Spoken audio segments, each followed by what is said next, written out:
ناظرین، پچھلے کچھ عرصے سے لے کر اس پروگرام کے اندر پاکستان کے حوالے سے ڈسکشن تھوڑی سی میں نے کم کی ہوئی ہے۔ اس کی سمپل وجہ یہ ہے کہ کچھ نیا ہے نہیں ڈسکس کرنے کو، وہاں پر سیم پرانی چیزیں ہیں۔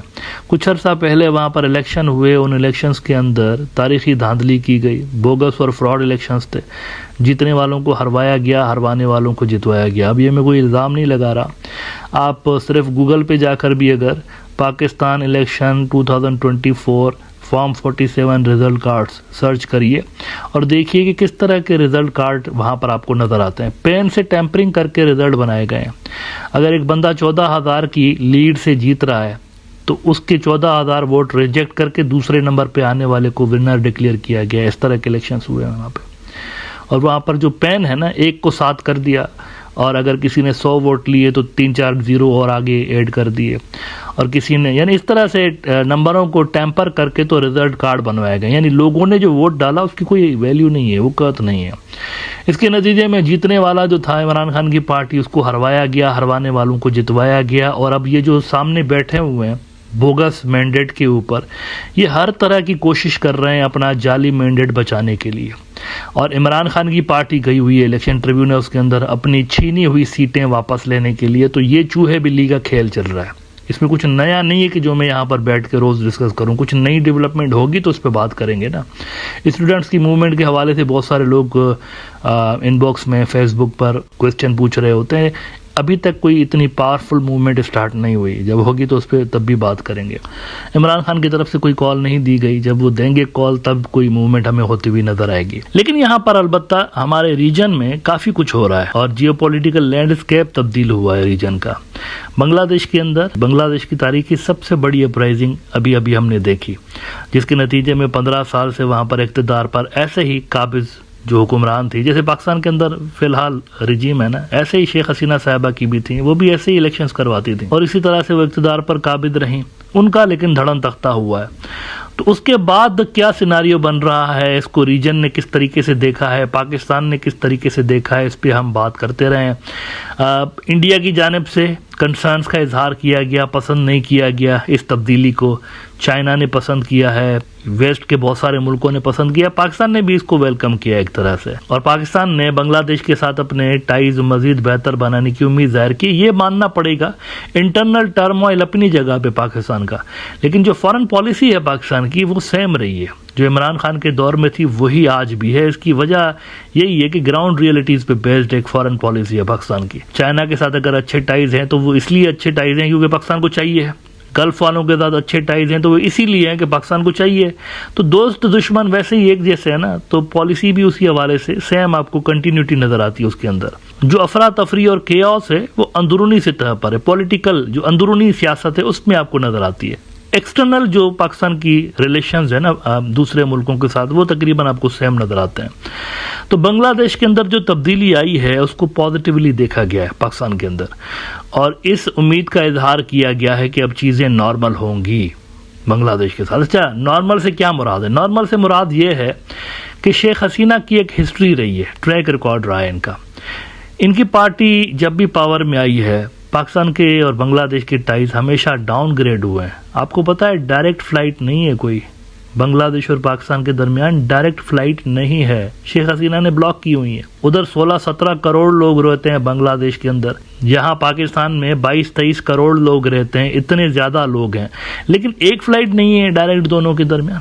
اگر آپ کو جانا ہو ان ملکوں کے اندر تو وایا بھٹنڈا کسی تیسرے ملک سے ہو کے آپ کو جانا پڑتا ہے۔ تو یہ صورتحال بنا کے انہوں نے رکھی ہوئی تھی، اور اس کی وجہ ہے اصل میں پولیٹیکل وجہ ہے۔ شیخ حسینہ صاحبہ جب بھی آتی ہے ان کی سیاست جو ہوتی ہے نا، اینٹی پاکستان سیاست ہوتی ہے، وہ ان کو سوٹ کرتی ہے، اس سے انڈیا خوش ہوتا ہے۔ ان کا سب سے بڑا جو پولیٹیکل سپورٹر رہا ہے انڈیا، وہ خوش ہوتا ہے، وہ مطلب بنگلہ دیش کو پاکستان کے اگینسٹ اتنے عرصے تک استعمال کرتا رہا ہے۔ دونوں ملکوں کے درمیان آپ دیکھیں کہ کلچرل سملرٹیز بھی آپ کو نظر آئیں گی پاکستان اور بنگلہ دیش میں، ریلیجس سملرٹیز ہیں، اور ٹریڈ انویسٹمنٹ کے حوالے سے بھی کافی کچھ یہ لوگ آفر کر سکتے ہیں ایک دوسرے کو۔ ایگریکلچر کے اندر بھی بہت ساری چیزیں آفر کر سکتے ہیں ایک دوسرے کو، لیکن یہ چیزیں بلاک تھیں بلاک تھیں، بلکہ ہاسٹیلٹی کی طرف بھی یہ بیچ میں لے کر گئیں. ایسا بھی ہوا ہے 90 سال کے بزرگوں کو بھی انہوں نے پھانسیاں دی ہوئی ہیں کہ نہیں یہ 1971 میں جماعت اسلامی والے تھے تو یہ پاکستان کی طرف تھے تو پھانسی دے دو. ایسا بھی کیا ہے شیخ حسینہ صاحبہ نے.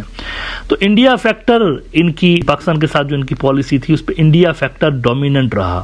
اب ان کے جانے کے بعد پاکستان میں کس طرح کے خیالات ہیں، اس کے لیے میں آپ کو پاکستان کے ایک بڑے صحافی ہیں عامر ضیاء، ان کا حال ہی میں ٹی آر ٹی ورلڈ میں ایک آرٹیکل لگا ہے، وہ دکھانا چاہوں گا. ٹی آر ٹی ورلڈ ٹرکی کا ایک بڑا اخبار ہے. وہ کہتے ہیں کہ Hasina's ouster opens a window to reset Bangladesh Pakistan ties.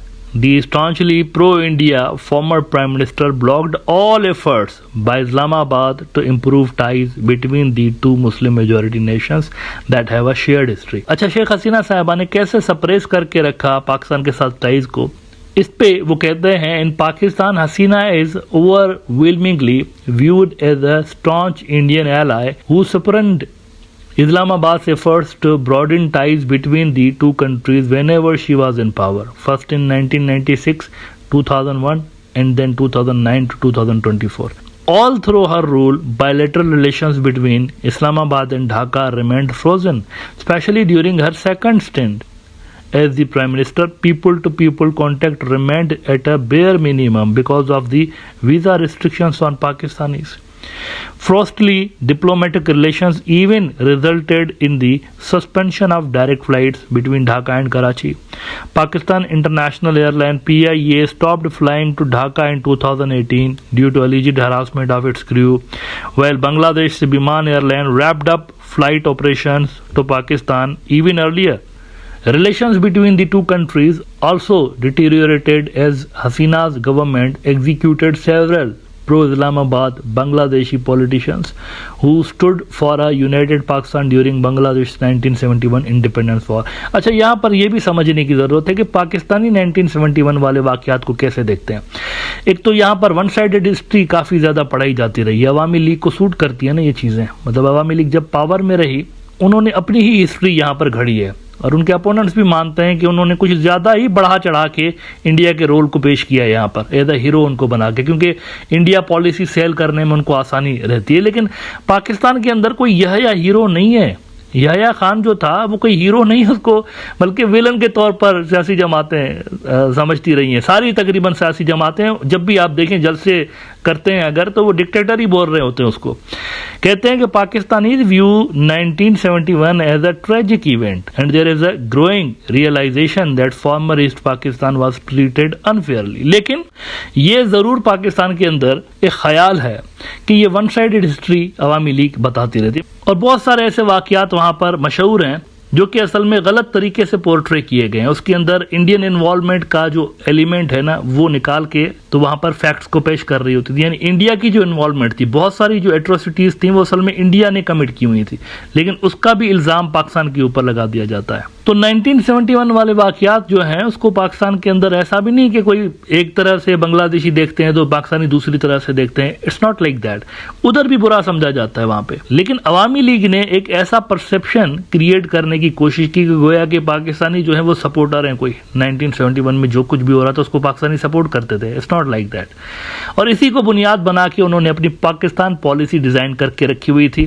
اور اصل وجہ یہ تھی کہ وہ جو انڈیا پالیسی ہے ان کا سب سے بڑا پولیٹیکل سپورٹر انڈیا رہا ہے.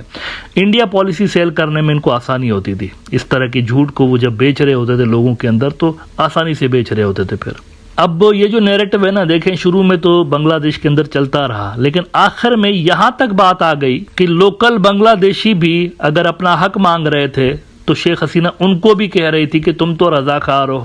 آخر میں یہاں تک بات پہنچی. یعنی وہ پہلے اس طرح کے تھیوریز کو پاکستان پالیسی کے لیے استعمال کرتی رہی، رضاکار تو نان رضاکار تو یہ مکتی بائنی مکتی جودو جو بھی ہے. بعد میں وہ انہی تھیوریز کو اپنے ہی لوگوں کے اوپر بھی اپلائی کرنے لگی، ان کے اوپر بھی استعمال کرنے لگی، اپنے اپوننٹس کو رضاکار بولنے لگی اور اپنے جو حامی ہیں ان کو وہ پیٹریوٹ سمجھنے لگی. یعنی جو عوامی لیگ کا ہے صرف وہی دیش بھکت ہے. اس طرح کا ایک ماحول بنگلہ دیش کے اندر بن گیا آخر میں، اور یہ سلسلہ پھر ان کے اقتدار سے باہر ہونے پہ ختم ہوا. ناؤ پاکستان کے اندر اس چیز کو ایک نئی بگننگ کے روپ میں بھی دیکھا جا رہا ہے اور پاکستان کے اندر یہ سمجھا جا رہا ہے کہ یہ جو نئی سرکار جو بھی آئے گی وہاں پر وہ کم سے کم ورکنگ ریلیشنز بہتر ضرور رکھے گی پاکستان کے ساتھ.